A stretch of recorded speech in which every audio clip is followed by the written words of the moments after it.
Evet efendim, konuşmacılarımızı sahneye davet ediyorum. I'd like to invite our panelists to the stage. Please take your respective seats.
Firstly, I'd like to wish you a good appetite. It will be very difficult to concentrate after the meal, but we have got great speakers on this panel, and it's going to be a very informative panel.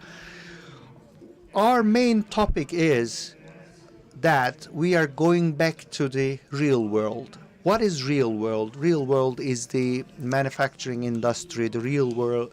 The pandemic showed us that the distance is a problem. Physical production showed us very effectively that the wars and the custom walls, tariff economies, protective economies, and a multipolar world put all these problems on top of one another. And we need energy, and we need the physical products. Without them, the software, sales network, service, post-sales services become meaningless without having the physical product or the energy to produce it. The house we are going to live in, the hospital we are going to visit, lighting the living spaces, heating, the dresses that we put on, everything is physically needed, including the machinery to produce these goods. in service sector and in service sector, the real economy withdrawn from the scenes for a while. But we have been shown by the crisis that we need the real economy, and it is possible to see that there's a shift towards the real economy. We are going to be talking about these issues. Distinguished audience, I'd like to introduce the panel. We have got quite competent panelists here. I'd like to leave the floor to them one by one. Firstly, I'd like to present you İzzet Ekmekçibaşı. He is the chairperson of the Foreign Economic Relations, and he is the chairman of the Commission of Türkiye-Russia Business Council. And he is very knowledgeable on many projects between Turkey and Russia. Particularly, he has undersigned many construction projects, many contract work. He has completed many contract works, and he is going to talk about what we can accomplish and how we can reach to our $500 billion export objective. Well, I would like to thank you so much. It's a great pleasure and honor to be on the same panel with distinguished panelists. Well, if you allow me, before I start my speech, very briefly, I would like to share a few things with you. So in 1985, DEIC was established, and for 4 decades, it has been making a contribution to the foreign relations of the Turkish economy, which is featuring very leading Turkish companies as members, and the activities are based on the volunteering and the compass of being the compass of the Turkish community. So it's 153 different business lines represented in DEIC. 145 of them are based on countries like Turkey, Russia, Turkey, USA.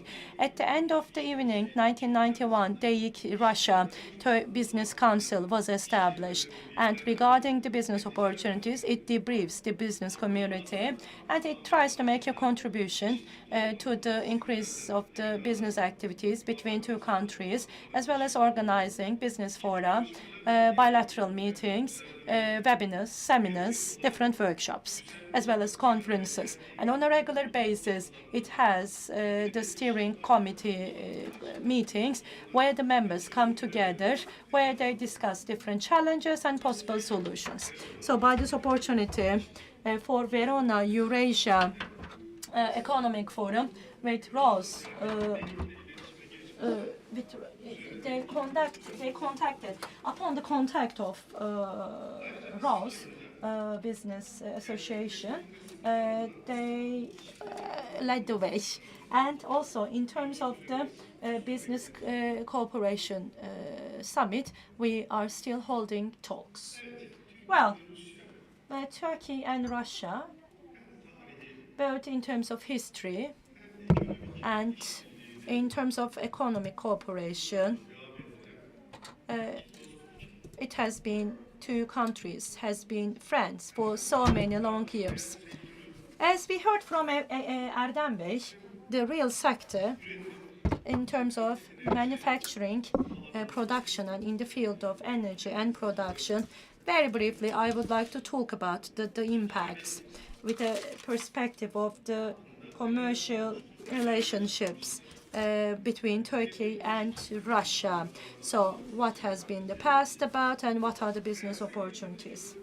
So for real industry, for the real sector to play a leading role is an indispensable thing, as we see from the global economy. Because without production, the service industry cannot feed us or cannot put a clothes on us. Without the energy, we can't think of the modern world. So strategically located countries such as Turkey and Russia. So between these 2 countries, the energy and economic cooperation is a robust indication of the collaboration between these countries.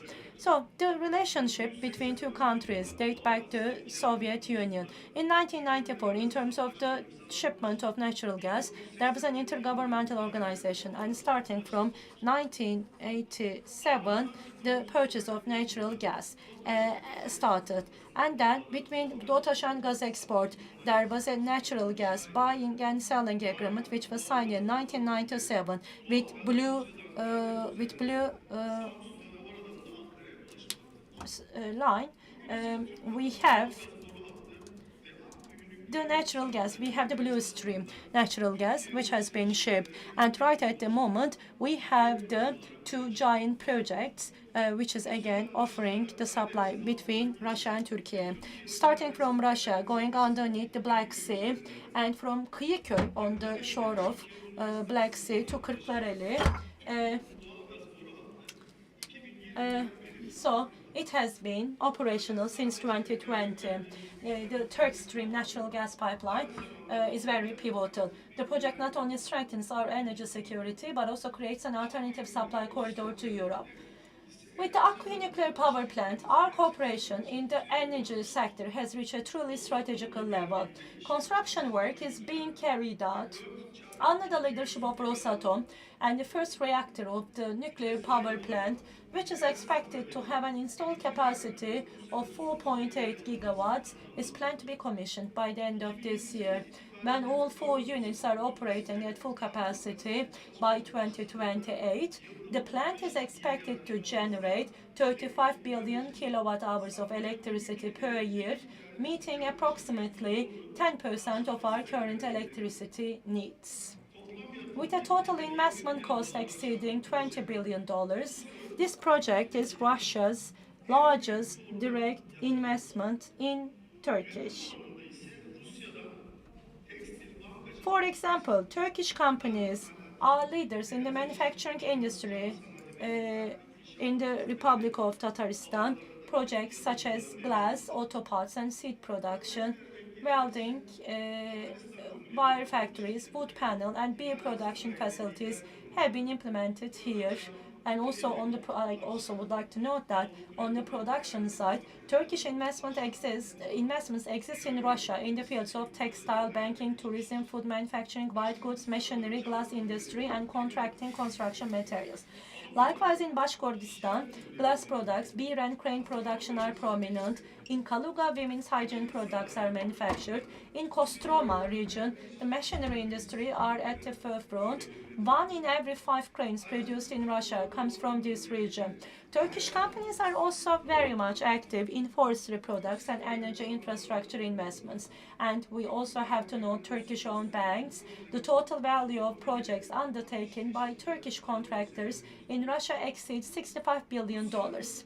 Russia's investment in Turkey, excluding the Akkuyu nuclear power, amount to around $7 billion. And investments include a one assembly line in Sakarya, Turkey's first maleic anhydride production facility in Gebze, industrial shelving production in Izmir, petrol stations across Turkey, Lukoil and Aytemiz, hotel investments in the tourism sector, and small-scale production facilities in the food industry. So, what can be done to increase cooperation in these areas? As you know, our presidents have set a bilateral trade volume target of $100 billion. It is possible to reach this figure through joint projects and direct investments, in addition to mutual imports and exports. For joint projects and direct investments, a stable investment environment, simplification of bureaucratic procedures for investors, simplification of customs procedures, and the establishment of R&D centers to encourage innovative projects in particular are important. In the energy sector, joint renewable projects could be considered to accelerate the transition to green energy. Finally, cooperation in the field of education is very important. Currently, Turkish students are studying in Russia in the fields of mechanical and nuclear energy. developing cooperation between Turkish and Russian universities in engineering programs, organizing joint research programs, and student exchange programs is significant in terms of training qualified staff. These steps will definitely elevate both countries to global leadership through the rise of the real sector. Ticaret hacmi Sayın Cumhurbaşkanı Well, the target is a trade volume of $100 billion, and this is a visionary figure set by our President Recep Tayyip Erdogan and the Russian President Vladimir Putin in 2018. In 2022, our trade volume exceeded $68 billion, and in 2024, our trade volume with Russia reached $53 billion. Although our main area of cooperation is energy, we need to expand into other areas to reach $100 billion. Firstly, agriculture and food, which are not subject to sanctions. Russia is Turkey's #1 market for fresh fruit and vegetables, and it would be beneficial to diversify food products and increase exports of high value-added processed food products with the support of cold chain logistics. Secondly, tourism and the service sector. Turkey is one of Russia's most important holiday destinations. The target is for the number of Russian tourists visiting Turkey to exceed 7 million by the end of 2025. However, the volume could be increased further by diversifying tourism, health tourism, faith and yacht tourism. Thirdly, construction and infrastructure. To date, approximately 1/5 of the Turkish construction sector's overseas project portfolio, worth over $400 billion, consists of Russia-based projects. Many of Russia's landmark projects bear the signature of Turkish construction companies. Today, there are numerous infrastructure construction and renovation projects in Russia as well. We consider it important for Turkish companies to be involved in these projects. We can transfer the experience gained over the years of cooperation between Turkish and Russian construction companies to third countries and participate in tenders by establishing joint consortia in Central Asia and Africa. Fourthly, technology and digital economy. Fifthly, logistics and transport supply chains need to be strengthened. Finally, it would be beneficial to minimize foreign exchange risk through trade in local currencies. The biggest factor in increasing trade volume will be the easing of the international environment. We are all closely following developments and hope that peace will be instated as soon as possible. I would like to thank everyone who contributed to the organization of the Verona Eurasia Economic Forum. Thank you.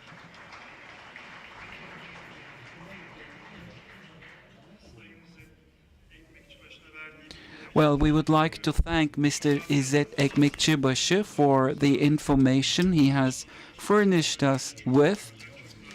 And I think as a result of all these studies exceeding $1 million, now let me hand over to our next speaker, Mr. Faliko, and we would like to listen the Turkish and Russian relations. Yes, please. Grazie mille della parola. Thank you very much. I will also focus on economic and trade relations between Russia and Turkey. I will not repeat all the facts already mentioned, but I wanted to add some details that I believe are important. At the end of 2024, Turkey was the third trade partner of Russia after China and India, which proves the great importance that the Turkish economy has for Russia, and Russia was the second trade partner for Turkey. And as we've heard, the interchange is rounds about $150 billion, and so they have great goals, but they can be achieved. However, I would like to underline what is the exchange between the two countries. Right now, Russia exports towards Turkey natural resources, cereals, and iron and steel for about $44 billion. Turkey exports textiles and building materials, among other products. And after 2022, Turkish companies have been able to conquer more space for themselves and have taken over the space left open by European and US competitors that had to stop trading with Russia. I also wanted to add something about tourism, which is an important economic and growth factor for Turkey. I found a figure mentioned by the Association of Russian Tour Operators. There are 7 billion tourists from Russia coming to spend time in Turkey, and maybe my Turkish colleagues can correct this if it's not right. And on average, one tourist will spend about $1,000. So there are, say, $6.5 billion profits from tourism, which means more than $10 billion a year, which is a very important figure. And let me also underline the factors stimulating this important relations in economic and trade terms between Turkey and Russia. So already in 2019, these two countries signed an agreement, first of all, to increase the number of transactions in national currencies, and they had agreed the use of the Mir bank system in the Turkish financial system.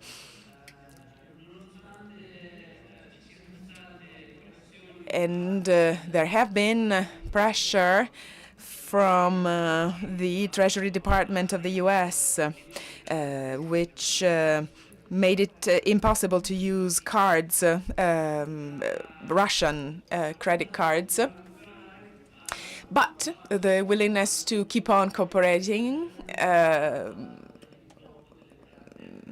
found a solution to this problem. And so right now, a Russian tourist coming to Turkey and not willing to buy euros or dollars to pay for their expenses in Turkey. So a tourist can use a system, I'm not sure I'm going to pronounce it correctly, the Letim system, which is linked to the Troy system in Turkey. Therefore, the Russian currency is immediately translated into Turkish liras that can be spent directly in Turkey. And so this is a way to bypass the restrictions to the Mir system. And there's also the aspect of direct investment from Turkey into Russia and from Russia into Turkey. Of course, I'll ask for my Turkish colleagues to confirm, but according to the information I've found, up to date, there have been $12 billion in investment in Russia. 2.5 billion coming from the Tatarstan Republic, also for religious reasons, because the Republic is has very close ties with Turkey. And as I mentioned earlier, the main advantages for direct investment from Turkey in Russia are based on the fact that European and US companies are no longer investing in Russia. Floretailing, for example, is one of the main distributors in Russia. It has acquired distribution channels of European and US brands that I will not mention so as not to advertise them. And again, apologizing for the pronunciation, Host Holding has invested $250 million in the production of household appliance. Hi-Hat Holding is $300 billion investments in plants producing hygiene products. And Hanta Yapi has invested more than $400 million in the building and construction sector. So these are investments that are already there, but they could also grow thanks to stronger economic ties.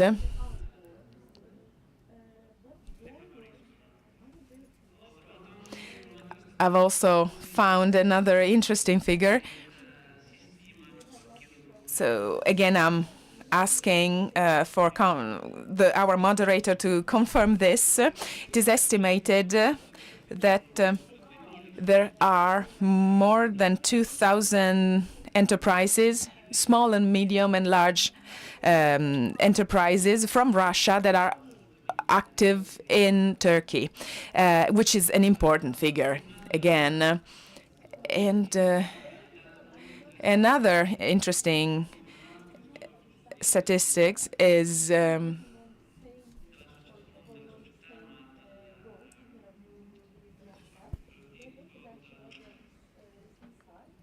Turkish Data Institute confirmed by the Turkish Data Institute. In 2024, 3,200 houses were sold in Turkey to Russian buyers. And in 2023, there were 8,000 houses sold. So Russia is highly interested in the real estate market in Turkey. And I will not repeat what has already been said in about Hakuyu figures, but investments, more than $20 million investments on the power plant. I would just like to highlight one point that will show the importance of this kind of investment for an economy.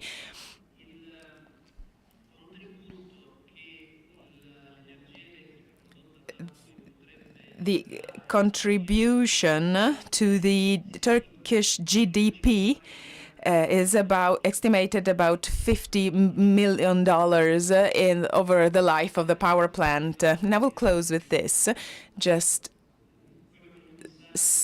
conveying the most important and main message. That is to say, despite the fact that Turkey and Russia may have different stands, in geopolitical terms, despite that, the business diplomacy can always find a common language that can help the people living in the two countries. Thank you.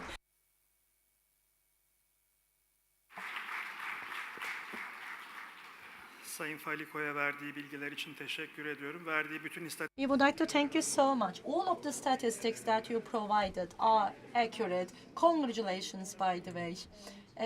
And of course, upon on top of the existing investment quantity, when you add the other transactions, I think it's reaching a significant portion.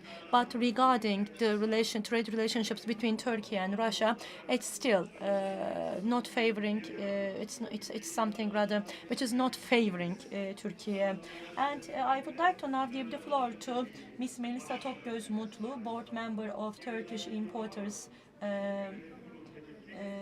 And she's the only single team, and she's the only single member. Give her a round of applause, please, because indeed that's something to celebrate. Well, all of us are rather concerned regarding food. Well, food is one of the most critical aspects, and at the end of the day, we all need to feed ourselves. And regarding the trade relationships between Russia and Turkey, in order to increase the export, what we can do? So, in terms of the president of team, what we could do? Chiesto di parlare in inglese, perciò comincio a parlare in inglese, ma sono I've been asked to speak in English. I'm very happy to be here today, and I will continue in English. Welcome to you all. Good afternoon to everybody. I'm very happy to be here on behalf of TİM. Let me explain you firstly who is TİM. TİM is Turkey Exporter Assembly, is the umbrella organization representing more than the 150,000 Turkish exporters from 27 sectors and the 61 exporters associations. Founded in 1993, TİM plays a key role in shaping the Turkey's export policies and changing the market diversity and strengthening the global competitiveness of Turkish exporters. TİM hosts various specialized boards such as the Agriculture Board, TİM Tarım Kurulu, which organize activities, collaborations, and publish reports to support development in their respective fields.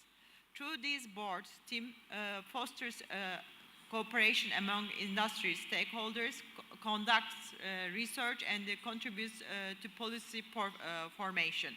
Its main mission is to achieve a Turkey with a trade surplus by promoting sustainable foreign trade and fostering collaboration between the public and the private sectors. In addition, TİM supports innovation and entrepreneurship throughout the programs such as InnoSuite program, TİM TAP Global Houses, which help companies and startups expand internationally. Acting as a bridge between the government and the exporters, TİM continues to contribute significantly to Turkey's economic growth and global trade presence.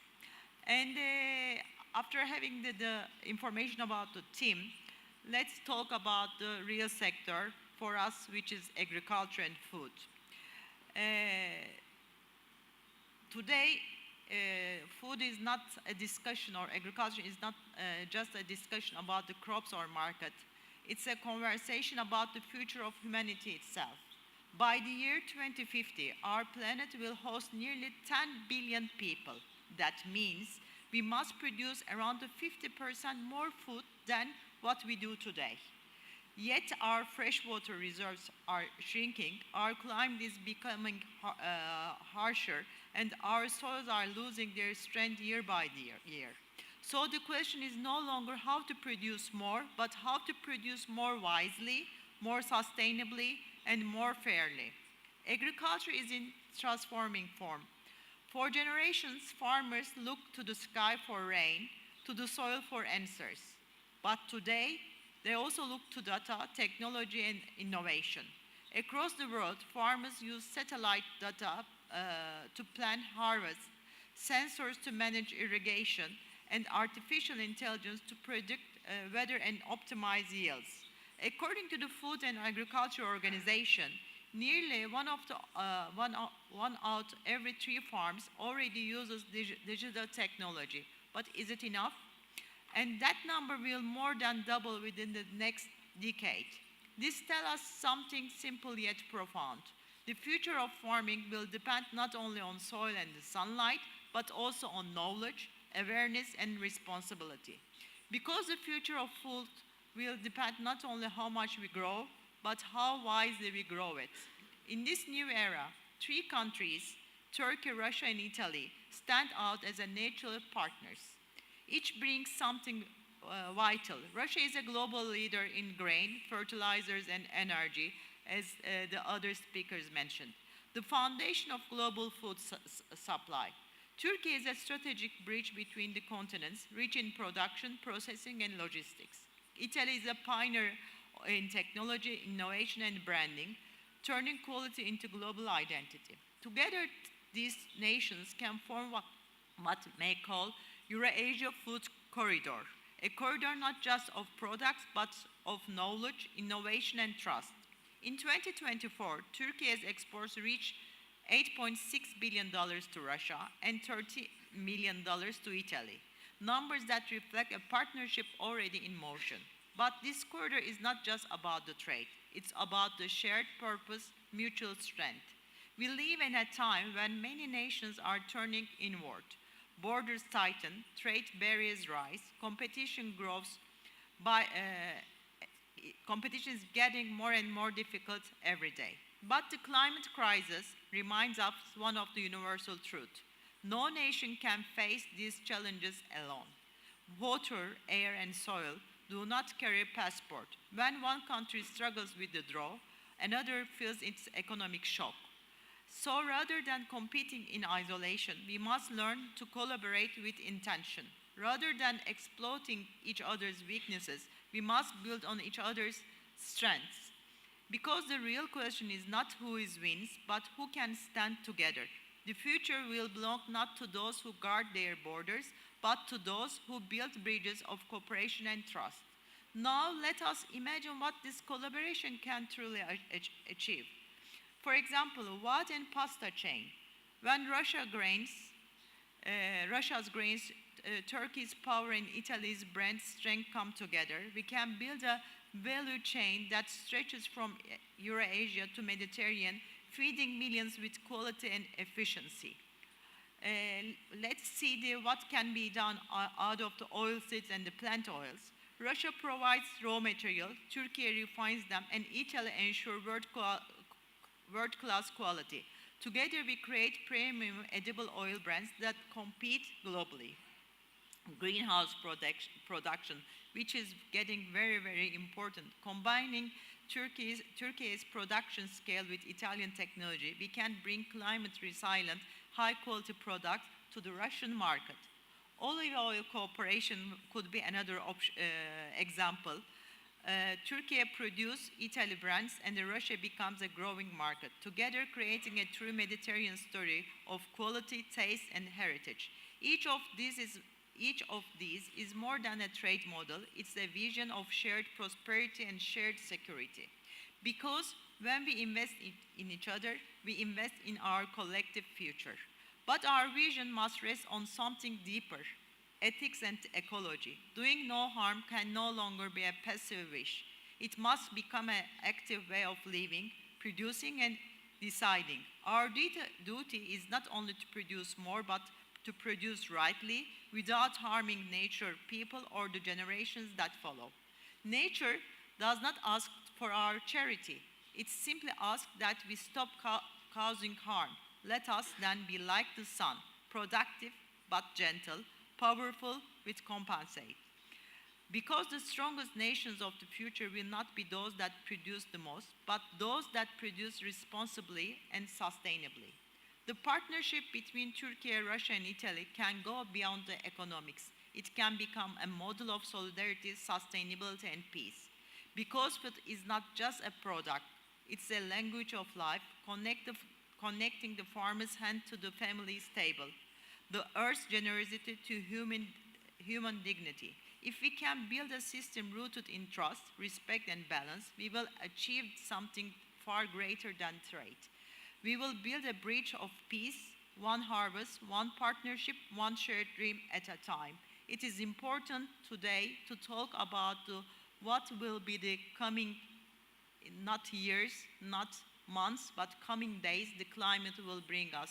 So we need to act beyond the borders. And thank you for being here. Just we need for the food, we need to cross the borders. There shouldn't be any borders. We need to compensate each other. As a member of the company that have a joint venture with an Italian company, I know how the partnerships can make the good things out of it, because climate change really change our lives every day. We have difficulties with the water, we have difficulties with the production. Every month the capacities are changing, so we need to help each other to create our future, because if we will be out of the water, out of the soil, out of the production, there will be no humanity. Thank you very much, and hope that it will work better.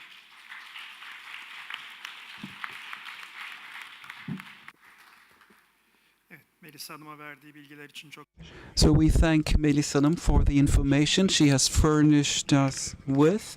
Now I would like to hand over to Mr. Orhan İrek, chairman of İrek Makine. So he is one of the most important and distinguished industrialists in Turkey.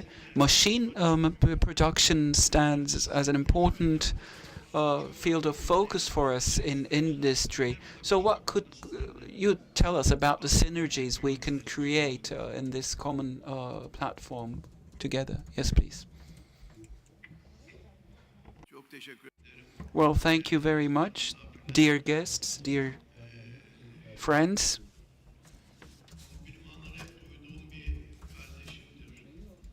Well, Erdem Bey is a friend and brother of mine.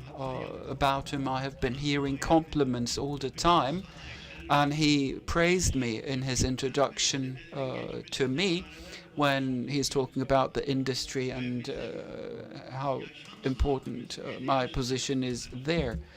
But our age resets itself at 50, so that makes me 25 years old. And at 25 years of age, you cannot be a doyen of anything or the most important person of anything.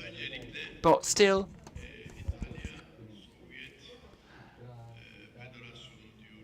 Italy, and I call it as the Soviet Federation, and Turkey.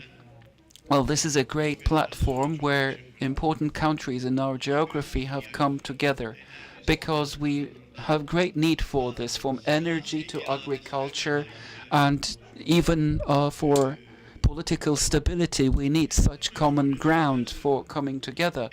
To make the long story short, I mean from the perspective of an engineer, sometimes we do things wrongly from a political perspective as well. So what I say is that in the Far East we have a big country, a huge country. I have mentioned this previously as well, and we have another big country to our west as well.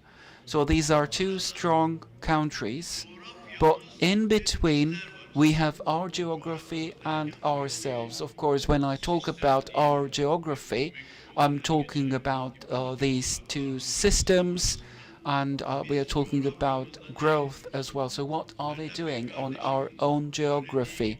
As my brother Erdem has already mentioned, well, I mean, he's a metallurgist, and as someone who has been directing and managing organizations for long years, sometimes we are kept outside of some heated discussions. So I came back from a travel of mine. So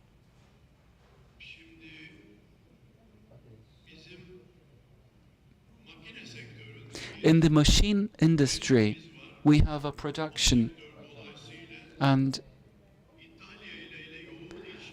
in that industry we have very good relations with Italy, and we have an important share in the Italian cars.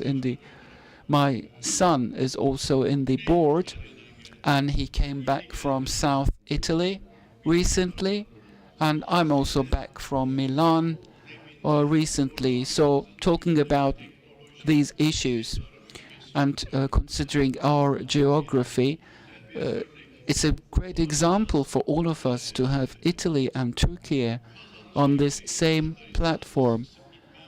And I've started visiting Kazan, the city of Kazan in Tatarstan, very frequently now, because the Arabuga location has been under our focus for more than 10 years, but we were rather belated in going there. A friend of mine, a businessman, went there, and for the last 15 years they are printing and producing the car parts there, and they are just producing the casts weighing 2,500 tons, and in the production of the new Auruses we will be in Bursa, and our brotherhood will be even stronger. This is the wish of a 25-year-old industrial. Let's produce the new Aurus together, and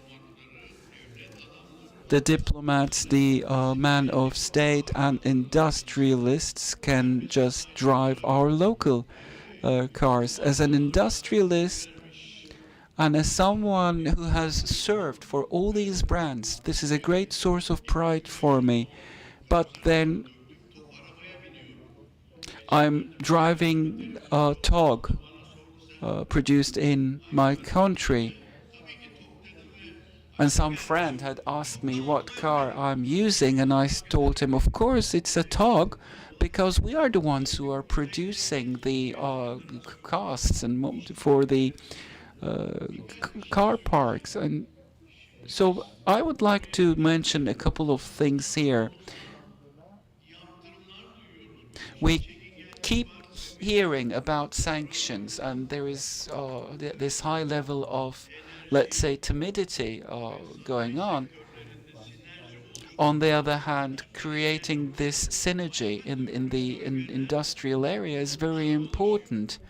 And in some areas we have dark clouds hanging above us, shadowing this kind of great potential and solidarity. We have great potential in our geography, and the rare earth minerals we have, like lithium, chrome. And 2 days ago I was in Uludağ, and we have great chrome facilities in Uludağ, and our Turkish companies can produce carbonized chrome there. So we exist in the machine industry, but personally speaking, exporting to the north, for example, we have our machine which is already running, that produces parts of a war aircraft, which is important for the defense industry. And I'm talking about critical steel parts. So we are not doing things all the time. Sometimes we cannot do what we want to do.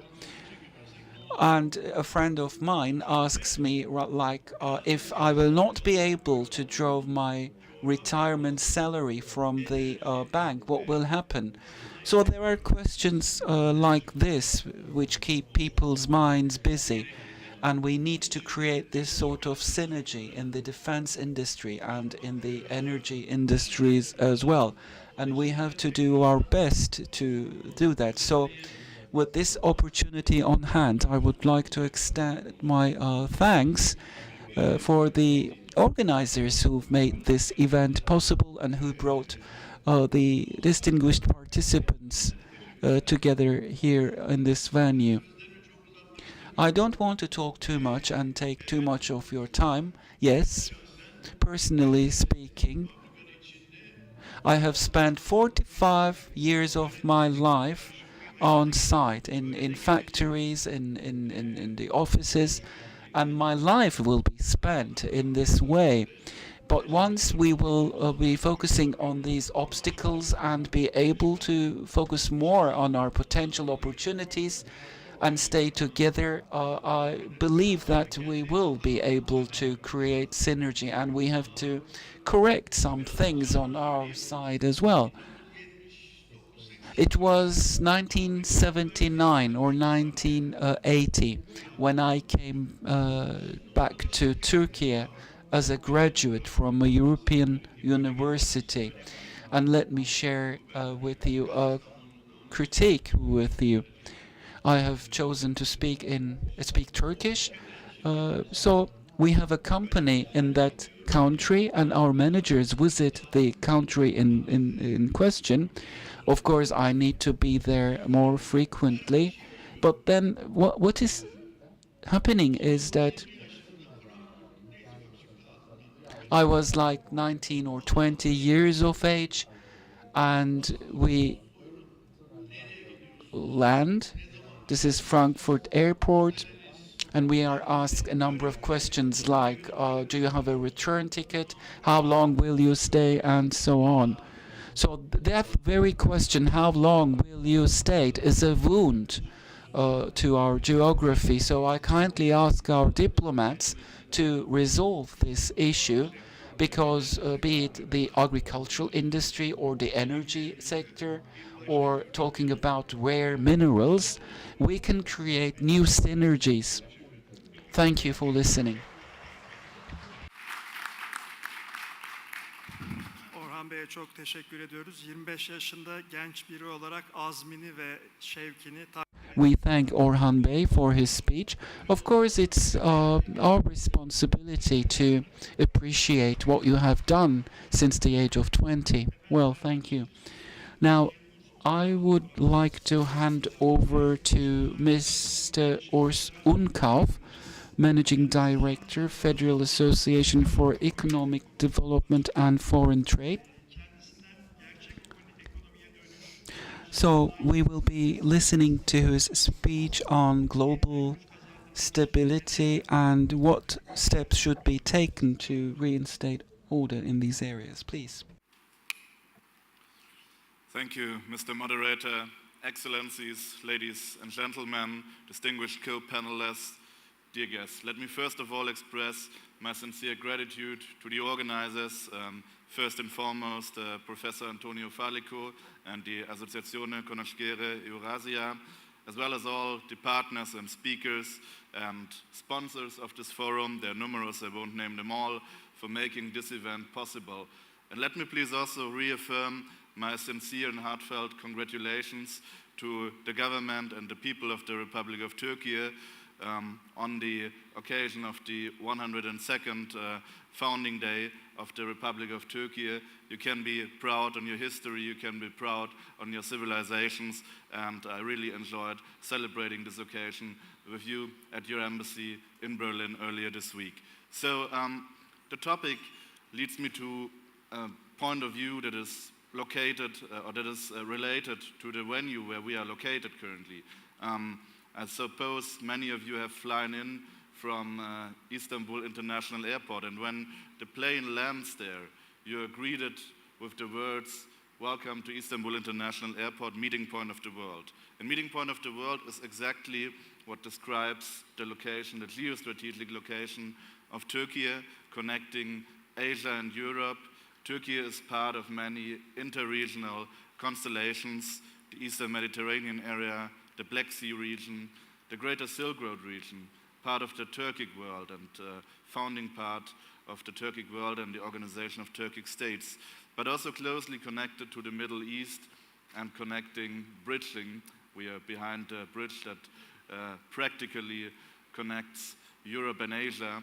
So my assessment of the topic of our panelists, what are the global trends or what are the international developments that are shaping the conditions under which business, especially manufacturing, productive business is taking place. And this is not an exhaustive enumeration, but I will just try to outline some of the trends that we see from the perspective of a think tank focused on economic diplomacy and that has been active as a business association focused on family businesses since more than 22 years in more than 100 countries. So I think we're really living in an age where there is a renaissance. Let me quote Professor Falico. He used the term renaissance earlier today, of productive economy in an era of multi or pluripolarity. And this is what is a challenge but also an opportunity for every entrepreneurial assessment of today's world, is how to secure assets but still growing under difficult circumstances. This is the questions businesses from all sectors of all sizes are facing. And there is not a clear answer to what to do, but I will try to outline a few pillars that may help to navigate in this framework. So one trend we currently see is there is a rising interregional integration and geopolitical competition, redefining global trade priorities and industrial priorities. So everybody talks about the war on tariffs and the current developments in global trade flows, but nobody is looking behind the scenes, or very few people are, what is really behind that. And let me again take the example of Turkey, as Turkey holds a very close cooperation with all the Central Asian countries and the countries of the South Caucasus, mainly Azerbaijan. There is an integrated system of how these regions and how these countries collaborate, and that has been growing in the past years. And with all the discussions about decoupling, de-risking, friendshoring, nearshoring, whoever you want to call this, that have been held in Europe, this has not been helpful in any way. This has not put us in a stronger position. In fact, the opposite is true. And this is my second point. This is why we need more economic diplomacy. Economic diplomacy means, to define it in one sentence, when politics is not able to build bridges anymore, business sector, corporates, business people can create spheres and platforms of understanding. And the VERONA Eurasian Economic Forum, which is taking place for the 18th time now, which is a great success, is one of these dialogue platforms that we would need many more of. So also closely connected to economic diplomacy is the idea of strategic neutrality. And this does not mean that a country does not have its own position or its own point of view, but strategic neutrality rather means navigating according to their own interests in a complex framework without breaking up channels to others who may not agree on every single aspect in every question. So I think this is very important to navigate a serious assessment of foreign policy, also foreign economic policy nowadays. Reindustrialization is a global imperative, and we are living in an age where AI and digital opportunities are growing day by day. I'm not an AI or digital expert at all. I'm a historian. I'm rather conservative in this way, but I think it is very important to make the point we should control the technological development and not vice versa. This is, I think, a very crucial point that we should keep in mind. There is a crucial role that I see also for family businesses, and talking from a German perspective, where family businesses are far over 90% of all businesses, but family businesses also have a long tradition and a strong impact here in Turkey and in many other countries in Eurasia. So strengthening family businesses, and this also means having an assessment of deregulation instead of more regulation. So putting economy first instead of putting more institutional and regulating frameworks can also help to overcome the current challenges. Referring to the panel we had earlier today, I just want to highlight the idea of energy security and strategic autonomy, also security of supply, which is a crucial question for Europe, and Turkey is playing a key role in this regard as part of many transit ways of fossil fuels to Europe, on which we strongly depend and will continue to depend for decades. Believe it or not, so the Green Deal is going to be taken back, and the real economy, including the real energy, and this is fossil fuels, is going to be put back on the agenda. Currently, firms, and especially family businesses, are seeking to diversify their production networks. And as I said, we live in an age of multipolarity or pluripolarity, call it as you wish. But this brings opportunities to work in different parts of the world and to get interconnected in a business environment that can be adapted strategically. Therefore, it is important to keep contacts or to establish them in different parts of the world. There is, again, a renaissance of industrial growth that we would need in Europe. I see it in other parts of the world, but emerging markets are rarely located nowadays in Europe. As we say, look at the current indicators of the German economy. I'm sorry to have no better news for you, but this is how it is currently. And last but not least, I think it is important to understand that decoupling from the global south, or the countries that are put under this label, means decoupling from the crucial emerging markets in nowadays world. And this should be written into the textbook of every politician in Europe, because decoupling is not a form of constructive dialogue. It does neither help in economic nor in political terms. So, to sum up, I think we need more cooperation instead of confrontation at all levels, political level, business level, but we need to overcome this through platforms of dialogue. And I see business as well as culture and arts in a key responsibility to provide these platforms for dialogue, such as we have it here at the Verona Eurasian Economic Forum. Thank you very much. Spasiba vam balshoye. Teşekkür Grazie mille.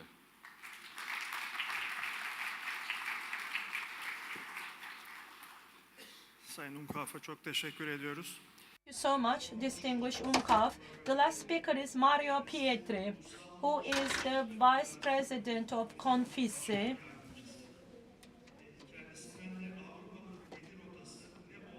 And what should be the neighborhood of Europe? We would like to give the floor to him. Thank you. Innanzitutto ringrazio.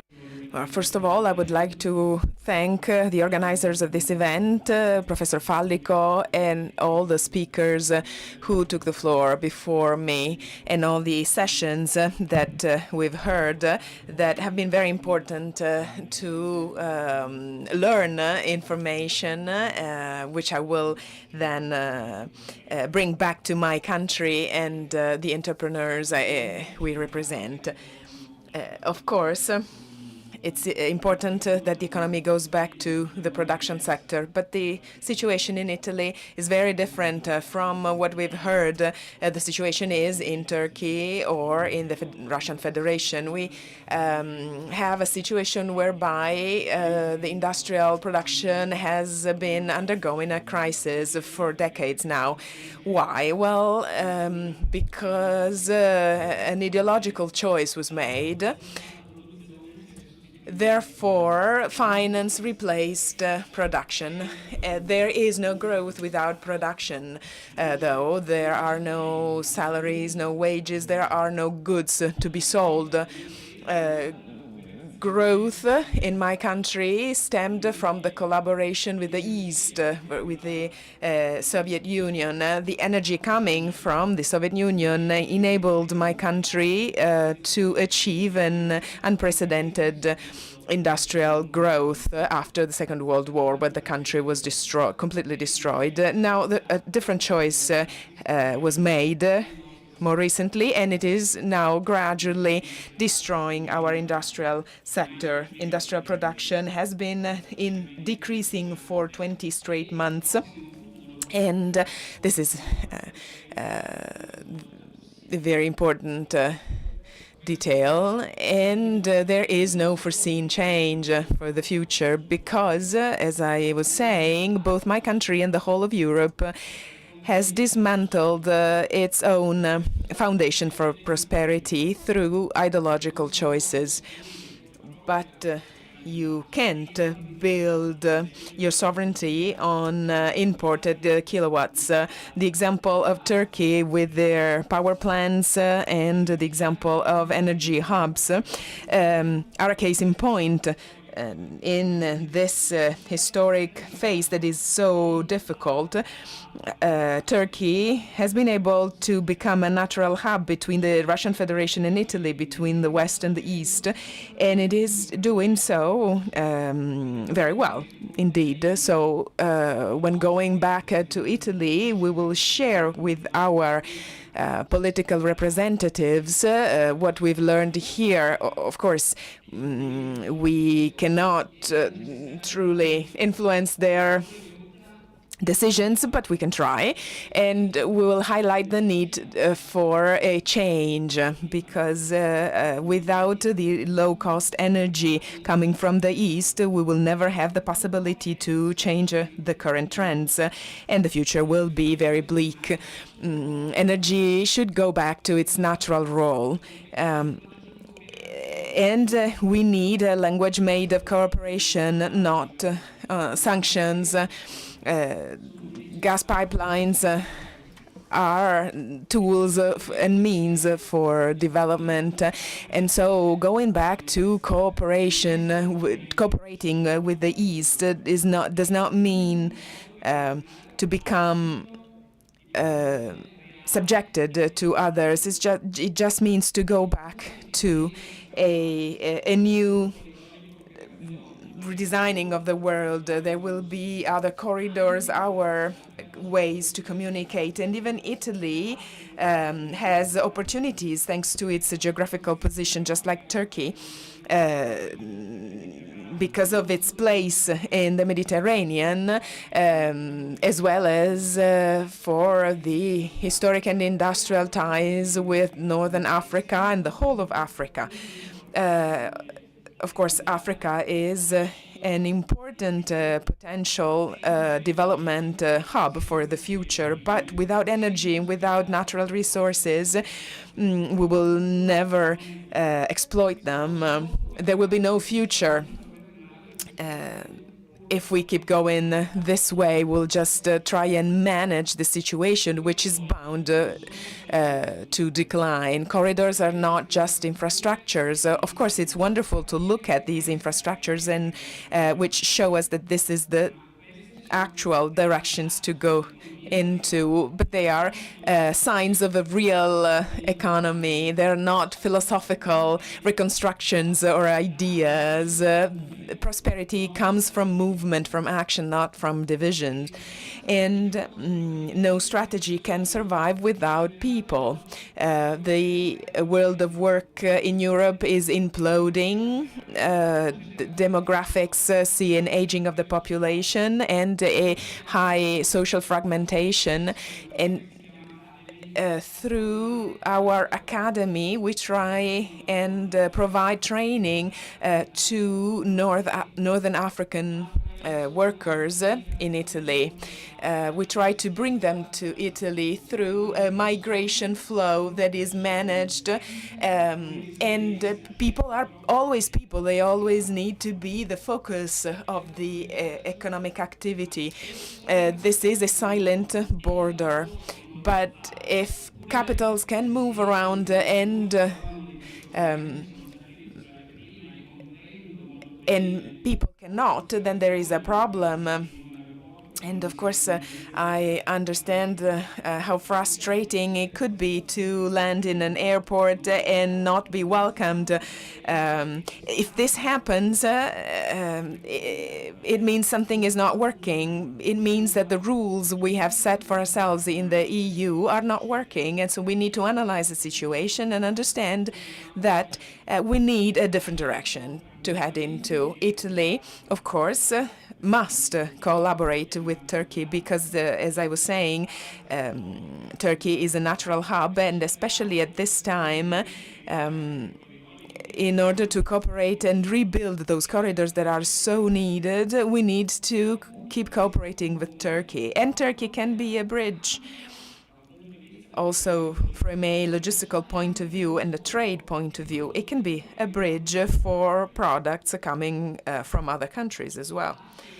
The Eurasian space is not a threat, and it is the geography of the future. Europe must leave behind this illusion of being the center. We need multipolarism.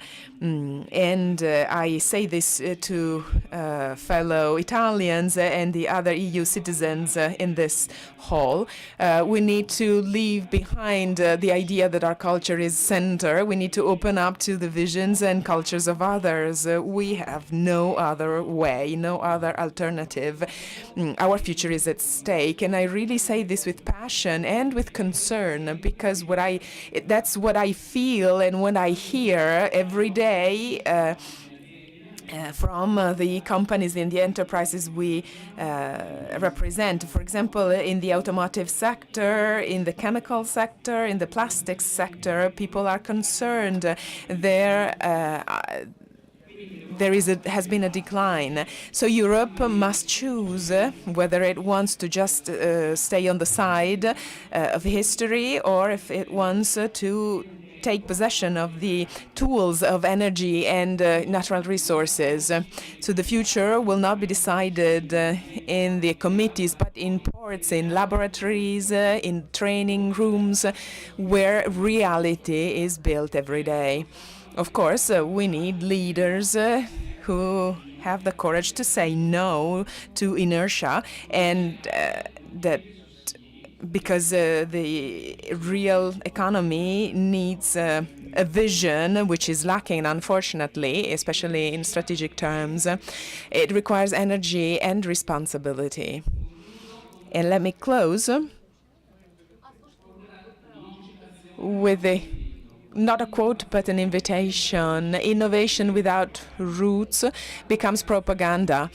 Cooperation without equality becomes colonialism. But when both meet based on respect, there we have the future.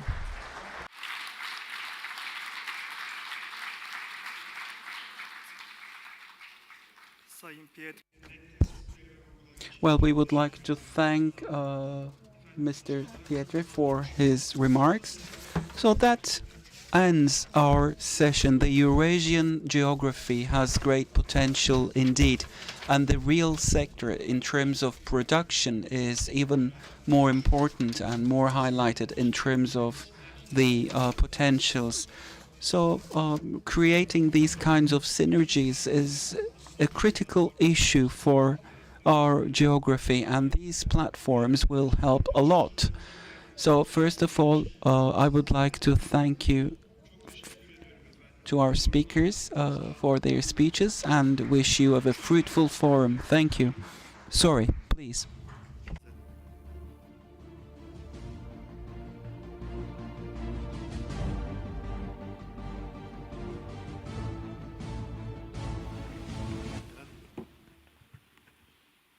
Ben bir dilekte bulunmak istiyorum.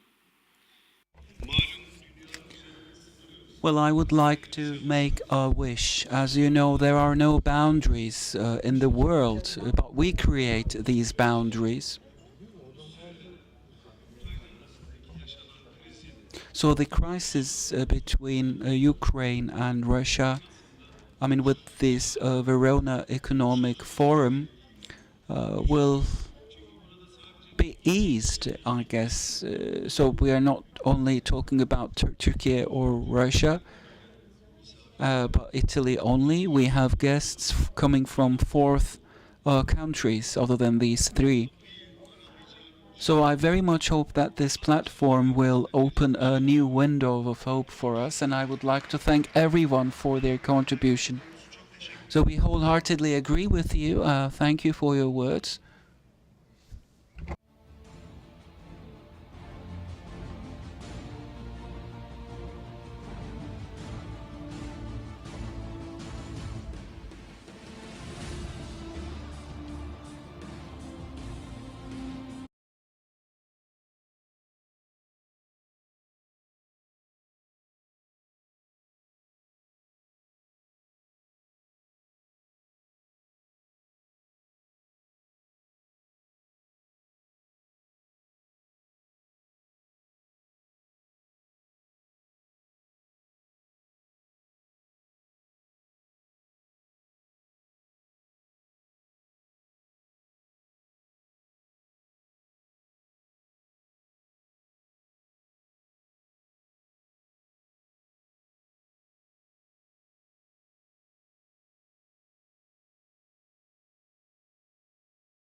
Дорогие друзья, мы продолжаем нашу работу. Меня зовут Екатерина Энтина, я профессор и руковожу в ней исследованиями Средиземноморья, того самого пространства, которое столетиями провоцирует.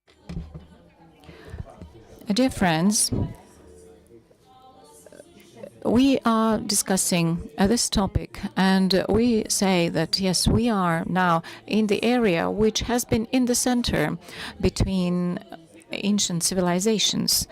And for centuries, we saw the development of the Silk Route and the route from the Greeks to the Veronians and other transport routes.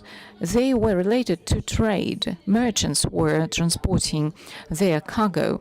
And at the beginning of the 18th century, in the Russian Empire, there was a person who did a lot for development of this. He was a Serb, Sav Dobozinski, and he reached an agreement between Russia and China, and also he ensured transportation to Venice and the Venetian Republic. And now one of the people like that is Antonio Fallico. So his efforts in uniting Asia and Europe cannot be underestimated. With the growth of digitalization, supply chains are now covering the whole world, and this is something obvious. During the pandemic and sanctions and restrictions and also threats to security, they disrupted this sector. And like in the past, transportation routes became a most valuable resource, like in the past. And the sheer size of Russia ensures the possibility to build the new routes, and it is from north to south and along the Arctic coast, and various corridors and the Northern Sea route are becoming in greater demand. And this is well demonstrated by Turkey as well, because it is now an aviation hub, and it combines marine and land routes. But transport corridors is not only about transport. No, it involves energy, development of infrastructure, automobile roads, data centers, and digital equipment. So these corridors and areas around it, these are advanced development areas, and they are key to international cooperation. And here we have a panel of experts who understand most of the aspects in this sphere, and they know how we can maximize the results of this area development. My question is for you, Dmitry Stanislavovich. Russia has advanced enormously in terms of logistics and transportation in the past years. Could you please tell us what we can expect for regular passengers? We all are passengers. And what about participants of the transportation market? Thank you for this question. First, I would like to personally thank Antonio for the possibility to take part in this session and to demonstrate what the Russian transport system has, to demonstrate it to the colleagues. And we have been always open, and we ensure the most reliable and fast connection between Asia and Europe. I'm speaking about cargo and passenger transportation, and we are ready to continue working within the win-win paradigm, and we are open to attracting new investments in development of infrastructure.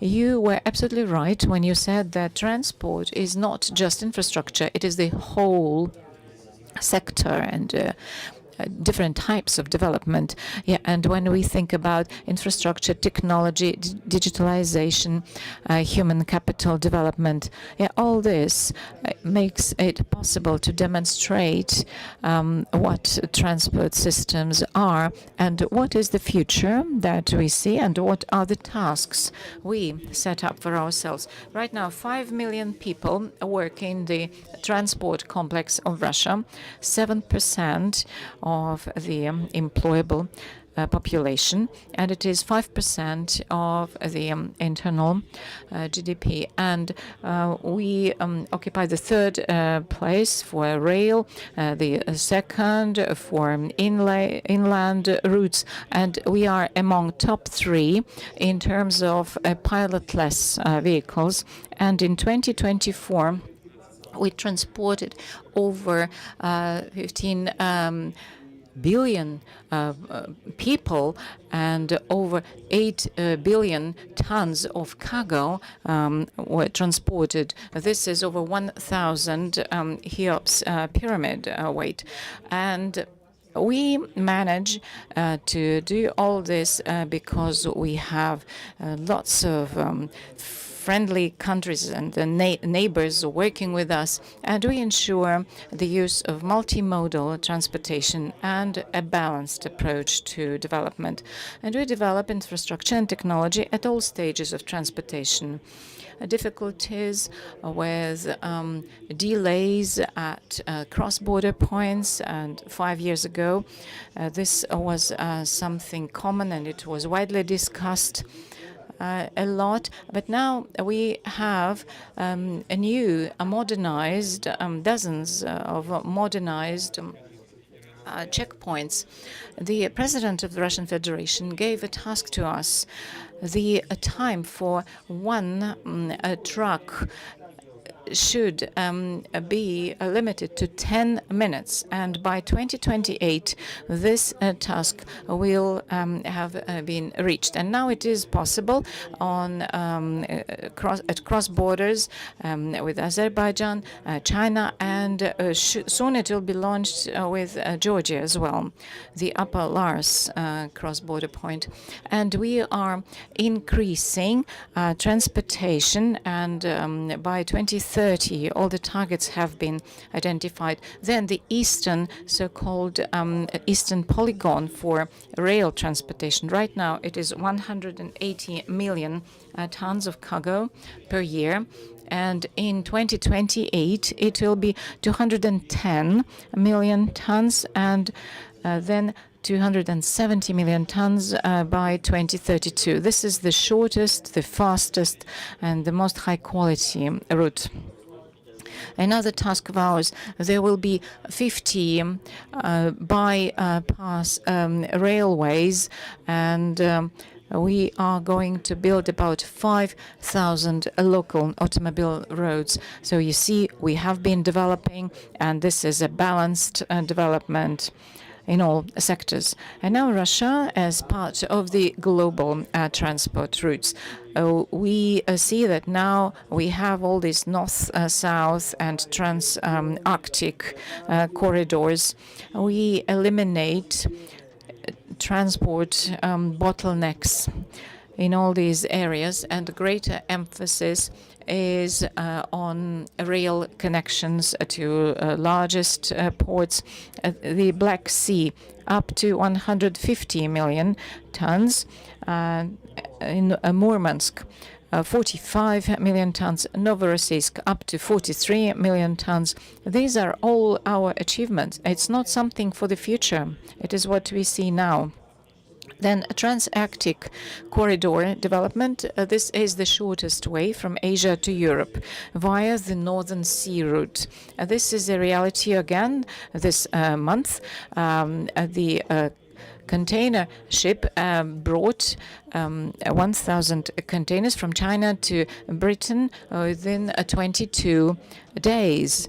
And this is 1 week faster than by rail and 3 weeks faster than via the Suez Channel. And I'm not speaking about the Good Hope route. And now the another area. In 2020, we launched the high-speed rail line development between Moscow and St. Petersburg. This will be a pilot, a flagship project, and it is a breakthrough because it is automation, and the first line will be 460 kilometers, and this is just the first phase of this project, and over 110 million people of Russia will have access to high-speed rail transportation, and 9,000 new automobile and railroads have been built, and it saves half of the time. Passenger services, Catherine, you mentioned some of them. For us, it is most important to ensure not only infrastructure, but also convenient services. So we try to eliminate any delays, any time lost. So we plan all the steps of the passenger route, and various platform servicing and purchasing tickets online, modern public transit to these stations will reduce the time required by 1/3. Then the green corridor for passengers, where we are going to use biometric detectors for this, so people won't need a physical ticket or a transport card. And this is a potential for cities development, because in the past people used to walk to work, and now we speak about a new transportation access, and this will ensure urban development as well. Now, development of freight operations. By developing high-speed main lines, we are generally creating more time thanks to using electronic paperwork and electronic wage bills. Starting from 2023, we were offering them as an alternative option. Starting from 2026, they become mandatory for all means of transport in Russia. Right now, this is 1.5 million transportation documents a month, but starting from September the 1st, 2026, we're about to launch state informational system of electronic consignment notes and way bills. We will eliminate millions of paperwork from circulation, and this is a flagship project for development of national transport digital platform that will be joined by global players. Specifically, we cooperate with China and India by already coordinating our work through the gateways. We integrate our databases so that we have unified data standards for all market players and simplify this interaction. To put it simply, data on the freight being transported is inserted into the system just once, and in the right format, they are being shared with all the right state agencies all along the chain, also for taxation purposes. Next one, air transportation. I'd like to say that 111.7 million passengers carried by air in 2024. This percent is 6% higher than 2023. We are about to come to the level of flights before the sanctions imposed in 2022. In March 2022, international connections were offered by 23 foreign countries. Today, we have air connection with 33 countries and 65 foreign-based air carriers flying to and from Russia. And 35 Russian-based air carriers are doing passenger transportation to 42 countries of the world. In this regard, we work very closely with our Turkish partners, and we are convinced that in 2026, the volume of transportation will only increase.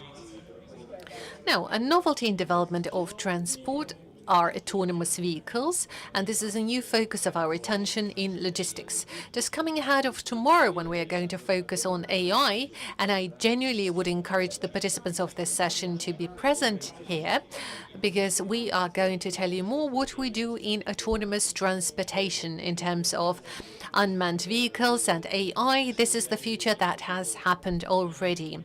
As of today, the new high-speed roads between Moscow and St. Petersburg, Moscow and Kazan are already commissioned, and we have autonomous vehicles moving there. About 70 trucks are unmanned, carrying cargo there, and unmanned trucks carried more than 1 million cubic meters of cargo carried in 1 year. And by 2030, we expect those numbers to go up dramatically, all the way up to 25 million cubic meters of cargoes per annum. The advantages are quite clear, and the average speed is 11% higher than with an actual human driver. Fewer costs associated with fuel, no associated costs for the driver to sleep, eat, or have rest. Hence, the time and price of delivery are being reduced dramatically, and we offer a new format of logistic product.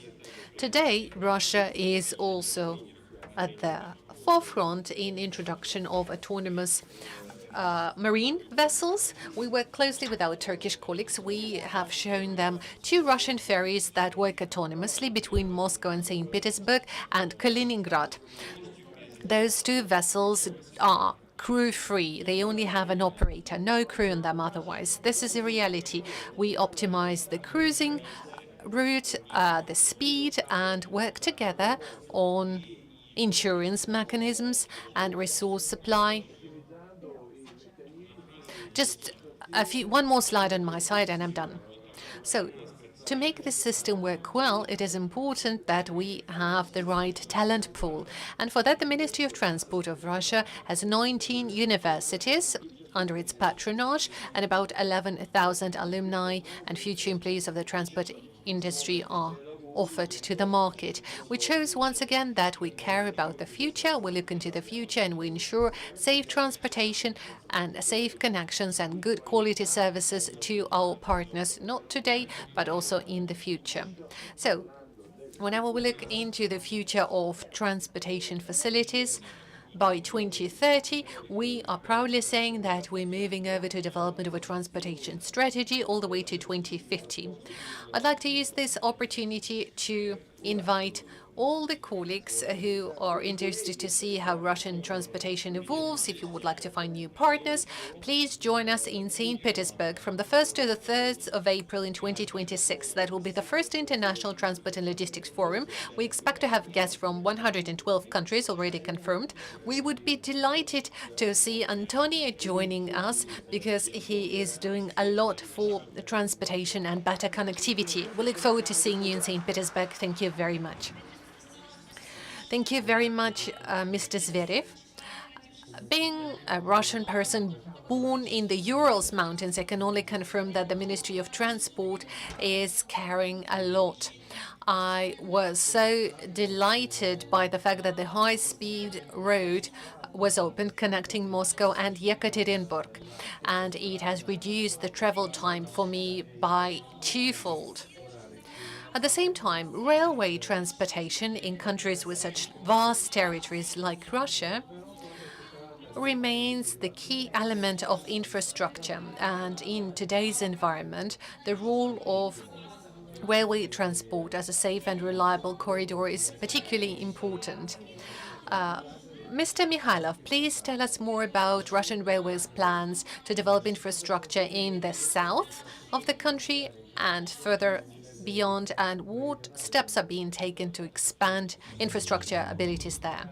Thank you very much for your question, Ekaterina. Dear participants of the forum, dear ladies and gentlemen, it's no secret that in the situation of high economic uncertainty and the necessity to quickly adapt to new environment, transport and logistics need to react promptly to the events happening in the world today. Russian railways, just like the US and China, are ranked as top 3 largest railway networks in the world. So the structures changes happening in the international trade caused by sanctions, tariff war, and geopolitics are directly affecting the cargo flow going through the territory of railways. However, despite high degree of volatility in terms of cargo turnover, we are somewhere at the level of 2024, and in terms of export transportation, we've exceeded the level of the previous level by 6.6%. Good dynamic is demonstrated by cargo types like coal, mineral ore, black metal, mineral fertilizers, and other types of cargo. International railway transportation accounts for 1.5 trillion tons a year, which is about 1/3 of all cargo transportation in Russia. We trade and compete more with partners from Asia, Africa, and Latin America that accounts for half of the population of the world. We need to further diversify our supply chains to offer Russian products abroad and support import to Russia. In Russia, there are state goals set by the president to increase amounts of cargo transportation by no less than 1.5 times compared to 2021. We also need to increase export volumes of non-commodity materials to reduce dependency from energy carriers by no less than 2/3 versus 2023. We also need to increase export potential of agricultural facility down to the level of 2023. And together with our colleagues from the Ministry of Transport, we are paying every effort to implement this decree. We are talking to make sure that by 2030 we increase the capacity of transportation around the Azov Sea up to 120 million tons, and in the north-south corridor all the way to 20 million tons. In parallel to development of infrastructure, we are closely working on the rollout of new transportation corridors for the north-south corridor, together with the railway companies of the other companies that it will go through. We offer discounts from this tariff, and on the eastern branch we offered multi-modal transportation up to 4 container trains pairs a month. Despite the high degree of volatility,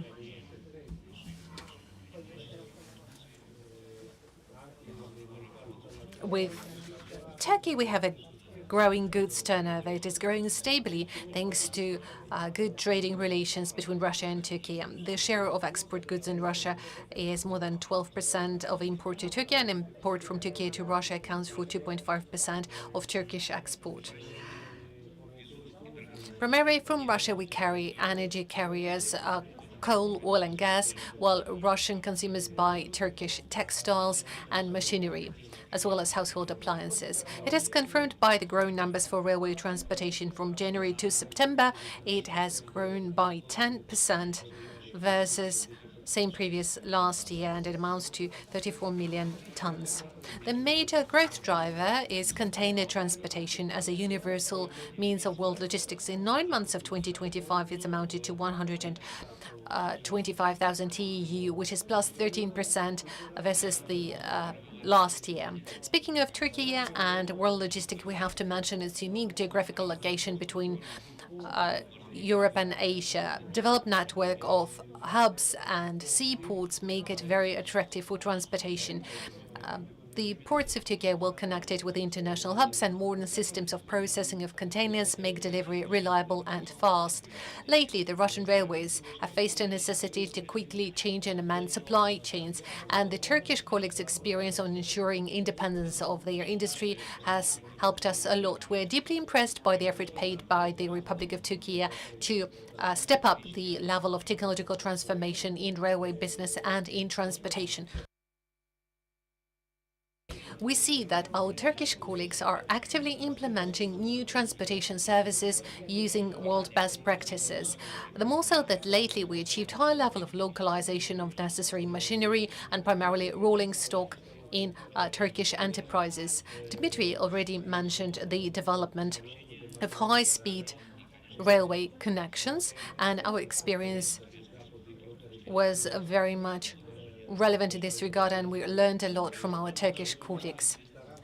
We are also excited to see how the efforts paid by the government are going to affect the competitiveness of Turkish railways versus road transport, and we're interested to see whether the Turkish government is going to offer additional support to railway to ensure equal and fair competition on the transportation market. Wrapping up, I would like to invite our railway colleagues to come to Russia to learn more about the competences of our company and discuss future plans together. And once again, I would like to thank the organizers and primarily Antonio for excellent organization of this event, and I wish most fruitful work to the participants of the forum. Thank you very much. Thank you very much, Mr. Mikhailov. Mr. Mikhailov have spoken that transport routes are more effective in conditions when they are integrated in a system, in a core infrastructure.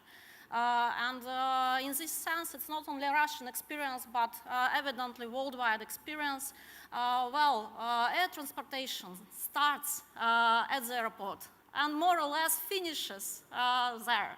It means that it's a key for everything. Mr. Marana, you are heading one of the most, one of the biggest airports of Italy, but also Venice region is famous for its transportation hub of international and inter-regional level.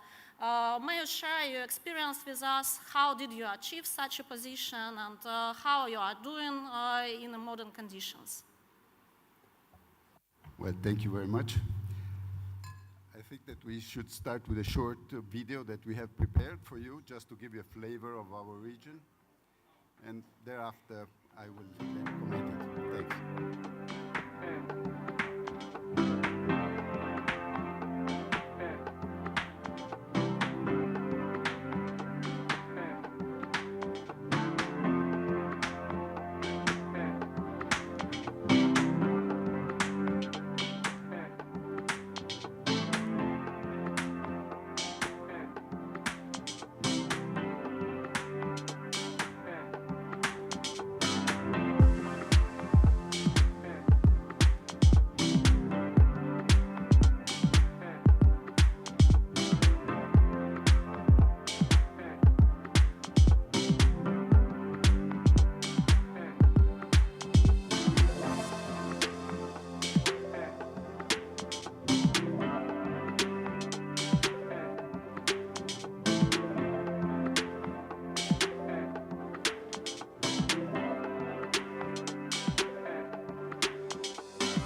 Well, I hope that this gave you a bit of a flavor of what I'm going to present now. And first of all, I also have to extend my gratitude to Professor Fallico for having us here for the second time in a row. Last year it was in Ras El Khaimah. And also, of course, his association, Associazione Conoscere Eurasia.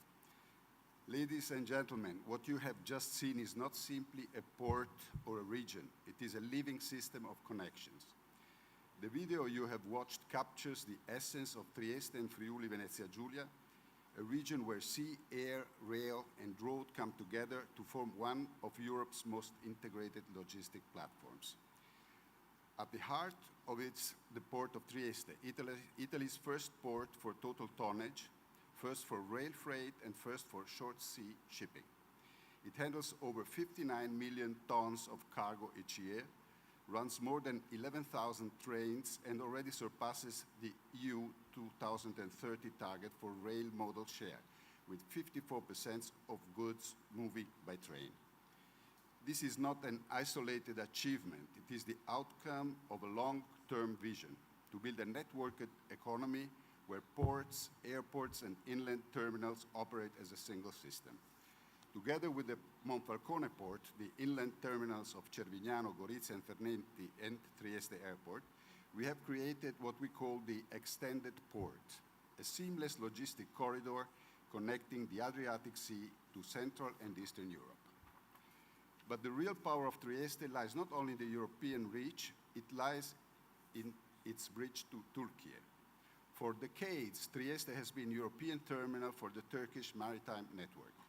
Every week, Ro-Ro and container services operated by DFDS, ECOL, and Arkas link Istanbul, Izmir, and Mersin directly to Trieste.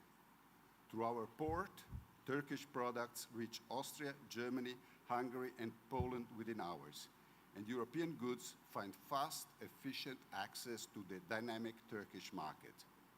This is one of the strongest and most successful shipping partnerships in the Euro-Mediterranean area. It represents more than logistics. It represents trust, continuity, and a shared vision of cooperation between our two nations.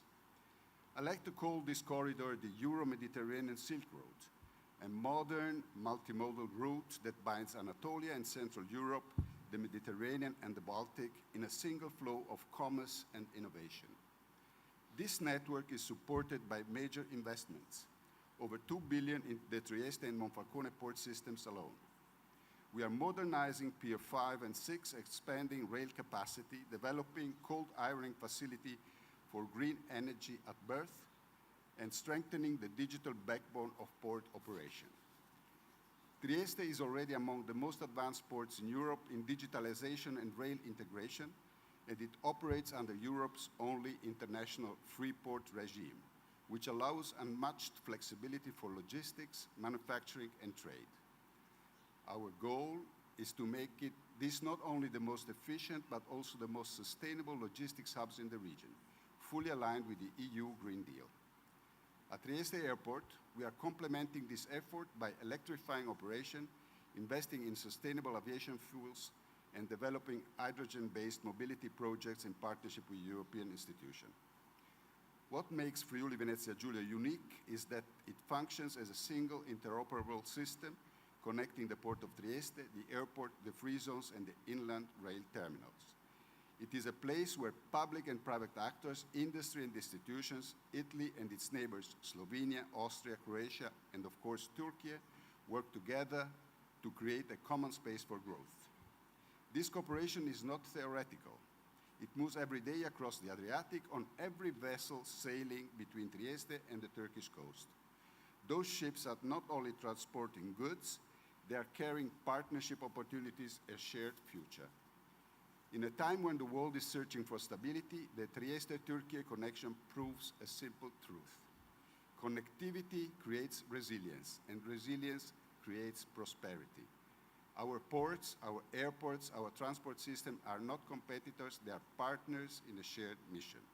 To keep the world moving, to make trade cleaner and smarter, and to ensure that cooperation across the Mediterranean remains a source of peace and progress. Thank you very much.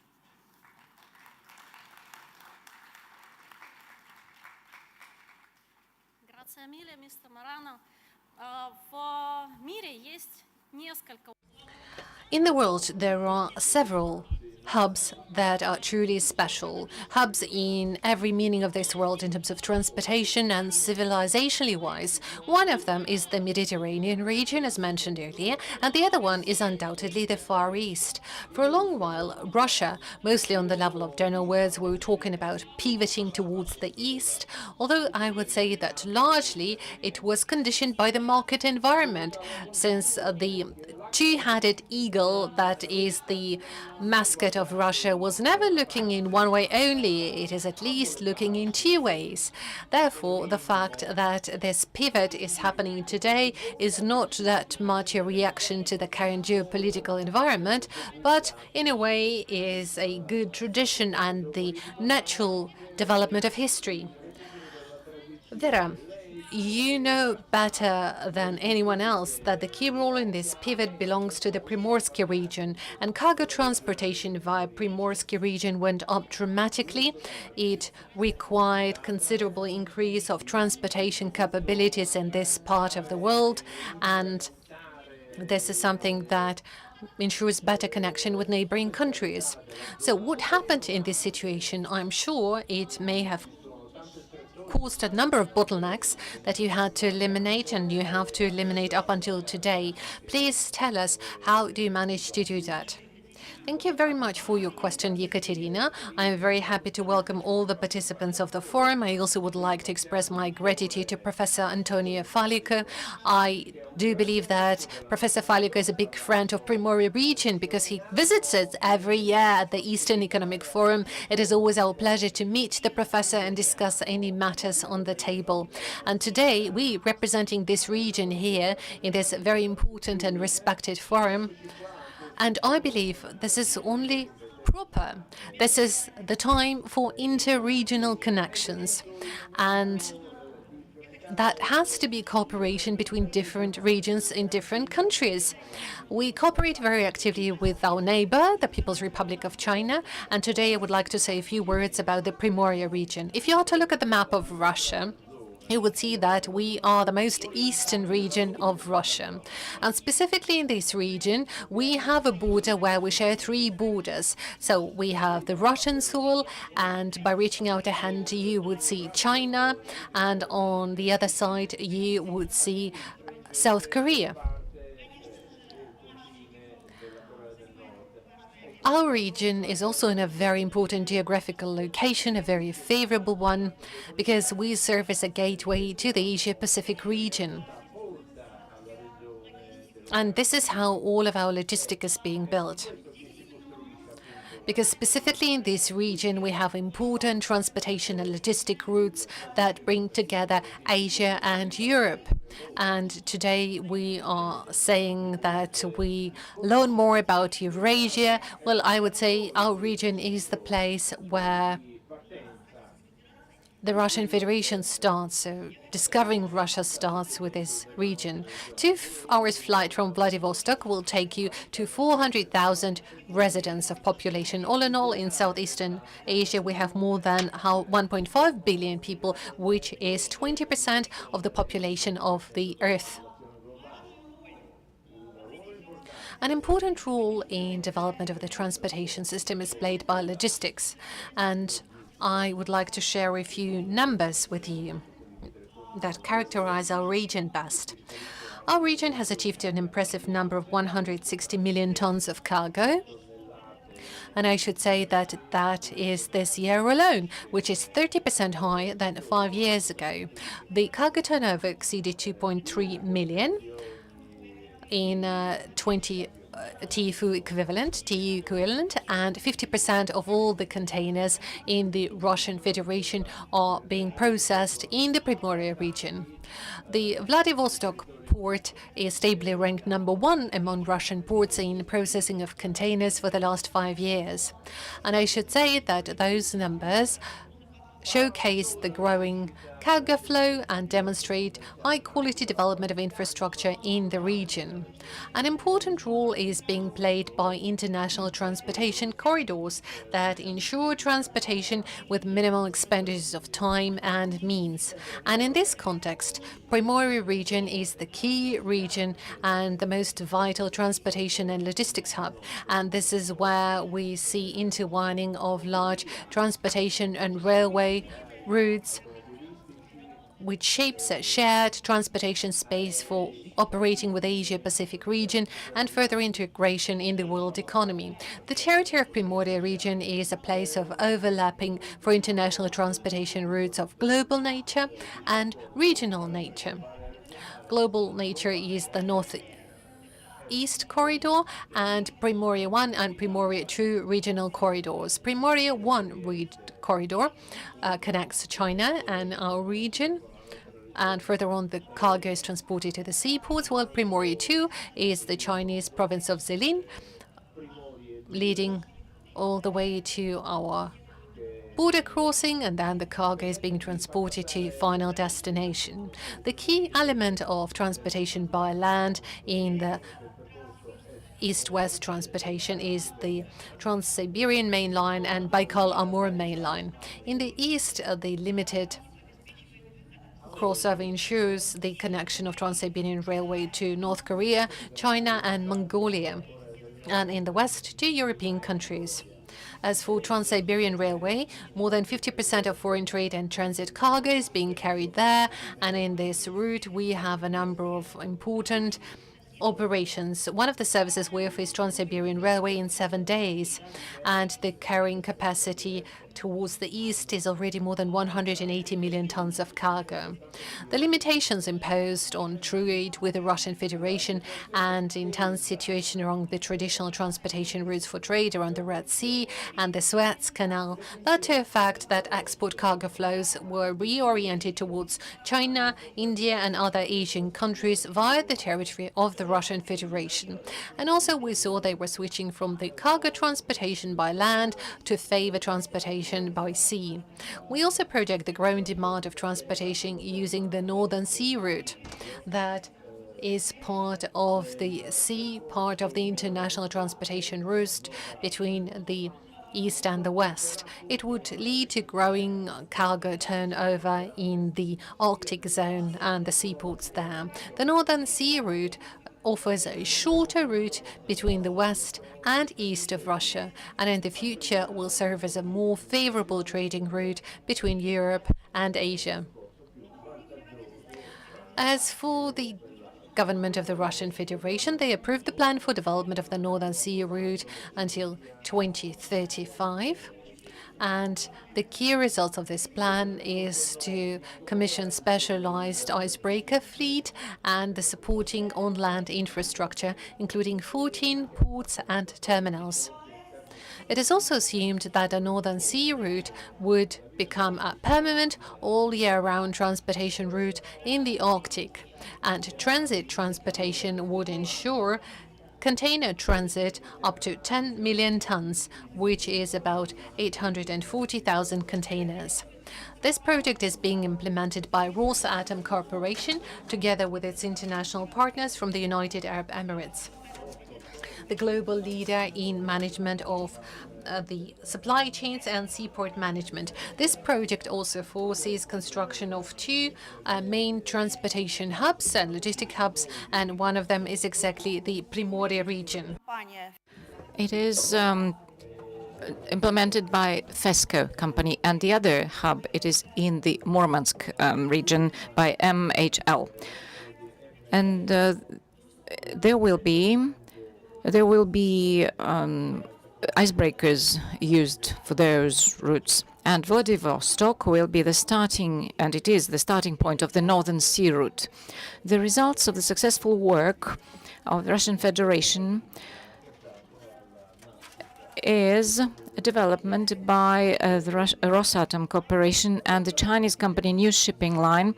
A joint venture was established, and it is a 5-ship fleet, and it is Arc 7.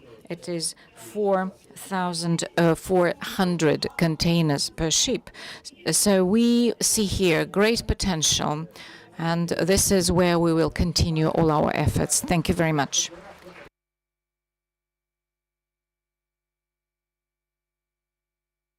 Dear colleagues, can I ask one question?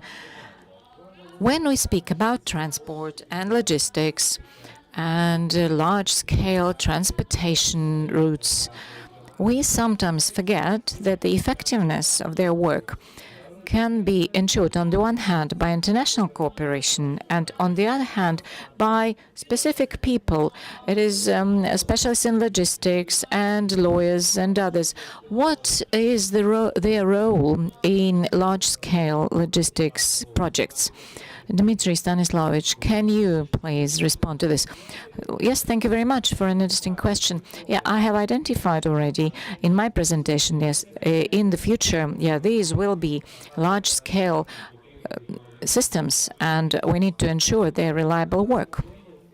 In 2022, at some point, traditional supply chains were disrupted suddenly, and then we had to offer something in just a couple of days. We needed to ensure well-functioning mechanisms, and we wanted to identify who wants to continue and working in a win-win situation. And I speak about our partners and countries, and we managed to succeed. And at that time, in the Ministry of Transportation, some ad hoc committee was established, and it continued working for some time. It included only practitioners, people from the expediting companies, and there were importers and customs and agricultural, veterinary, oversight agencies, sanitary control agency. And we were developing the new norms and guidelines for transportation. And, 6 months later, we could see that the whole regulatory base was transformed and lots of procedures were simplified. So in 2022, we signed agreements on transit with 4 countries. Then there were more and more of them. And these countries, at the level of the governments, took up responsibilities to provide transportation on their territory and to enable cargo to be transported. And all in all, this was supporting this sphere, and it was important for the economic sectors of our country. So this is how we did it. And now the Primoria region. So this is very important for Russia. It is the cutting edge of transportation routes development. What about elimination of bottlenecks?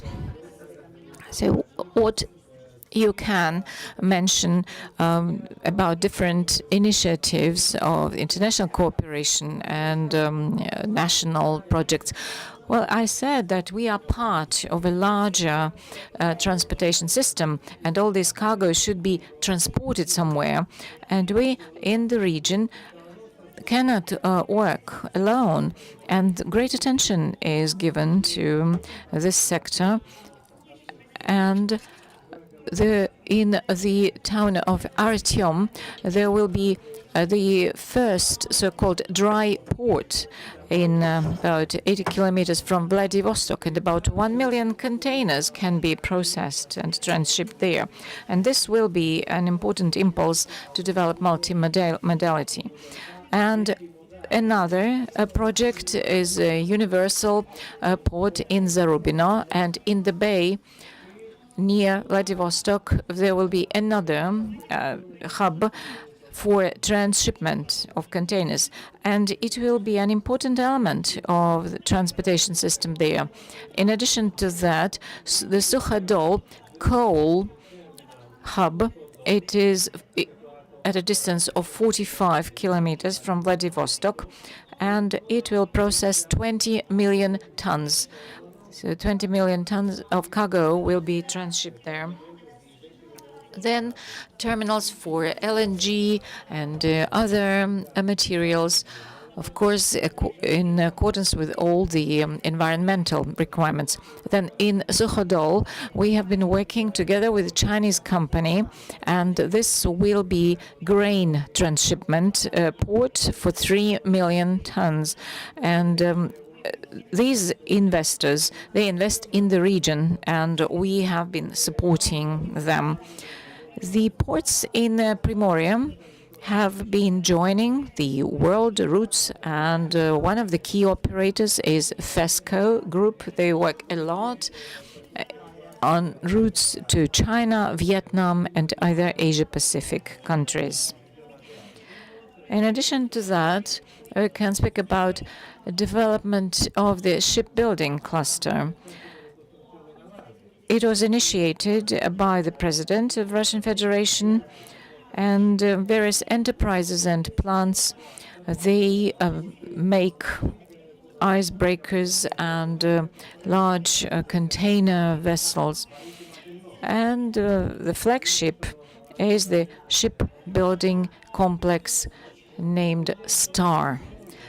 Using this opportunity, I would like to invite investors to our region. Of course, we can speak about geopolitical conditions. Yes, there are certain limitations and restrictions, but economy is developing due to its internal rules, and the main driver there is profit, benefits, and value. So you can find all that in our region. Thank you very much. Dear friends, you see that our experts and practitioners, they have outlined this enormous potential and these great plans of growing transport infrastructure. And it is a prerequisite for international cooperation. And I am sure that this should not be something that can be affected by external conditions.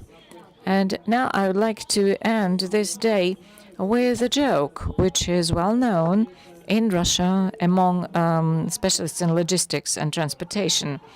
So it is in hell, and there's the king, a business person, and a specialist in logistics. And the Satan asks them, "Gentlemen, you all can make just one call, and the cost for that will be defined after you make this call." The king called his queen, and he asked her, "Okay, how are you? I'm saying farewell to you." And after that, Satan said $10,000. Okay, the king paid for that minute. He talked with his wife. Then the businessman called his family as well, and he said, "Okay, sons, you will inherit my business." And for him, it took 45 seconds. And he hung up, and Satan said 1 million rubles. Okay, and this business person said, "Okay, yeah," and he paid for it. Then the manager on logistics called a port, and he checked whether the cargo was fine, whether the customs clearing took not long, and it took him 5 hours to discuss all that. He finished that call, and Satan said 10 rubles. The king and the business person, they were angry. Why so? We were speaking only for 1 minute and paid so much. And this guy, he was speaking for 5 hours and paid just 10 rubles. And Satan said, yes, yeah, but he was calling from hell to hell. And roaming is not billed.